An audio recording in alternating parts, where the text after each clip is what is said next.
Hi guys, welcome back to the Random Reader YouTube channel. நம்ம இன்றைக்கி பார்க்க போகிற கதை the tiger, the Brahmin and the jackal. ஒரு புலி இருந்துச்சான். அதை கூண்டில் போட்டு வச்சுருந்தாங்களாம். அது அந்த கூண்டை உடைக்க பார்த்துச்சான், ஆனால் முடியலையாம்.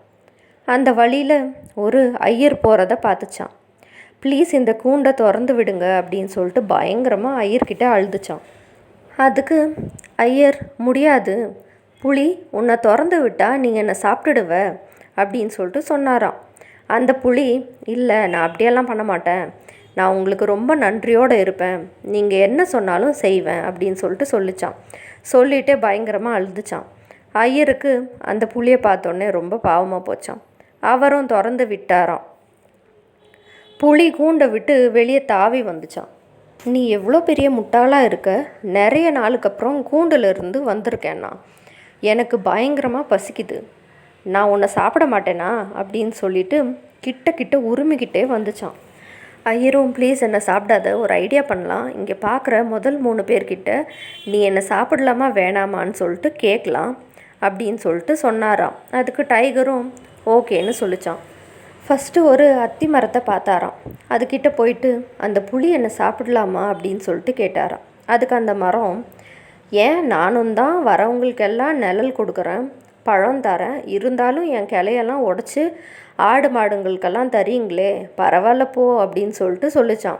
அவருக்கு வருத்தம் ஆயிடுச்சான்.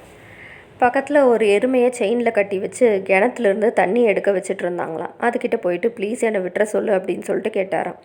அதுக்கு அந்த எருமை சொல்லிச்சான், நான் நல்லா பால் கொடுத்துட்டு இருந்த வரைக்கும் என் ஓனர் எனக்கு நல்ல சாப்பாடு போட்டார், ஆனால் இப்போ பாருங்கள், என்னை செயினில் கட்டி வச்சு கேவலமான சாப்பாடு கொடுக்குறாரு, பரவாயில்ல போங்க அப்படின்னு சொல்லிட்டு சொல்லிருச்சான். அடுத்து ரோடுக்கிட்ட, நீங்கள் உங்கள் ஒப்பீனியனை சொல்லுங்கள் அப்படின்னு சொல்லிட்டு கேட்டாராம். அதுக்கு ரோடு சொல்லிச்சான், நான் எல்லாருக்கும் வழி கொடுக்குறேன், எல்லாரும் என் மேலே மிதிச்சிட்டு போகிறாங்க, ஆனால் எனக்கு என்ன பண்ணாங்கன்னு கேட்டுச்சான். கொஞ்சம் தூரத்தில் ஒரு நரியை பார்த்தாராம். அதுக்கிட்ட கதையை சொன்னாராம். ஆனால் அதுக்கு புரியலையாம். மறுபடியும் சொல்லுங்கன்னு கேட்டுச்சான். அவர் மறுபடியும் சொன்னாராம். அப்பவும் புரியலையாம். எந்த இடத்துல பிரச்சனை நடந்துச்சோ அங்கே போனால் தான் புரியும் போலன்னு சொல்லி அந்த இடத்துக்கு வந்துச்சான். ஐயரும் வந்தாராம். புலி அவரை பார்த்து, எவ்வளோ நேரம் வெயிட் பண்ண வச்சிட்ருக்க, சீக்கிரமாக வா, நான் உன்னை சாப்பிடணும் அப்படின்னு சொல்லிட்டு சொல்லிச்சான்.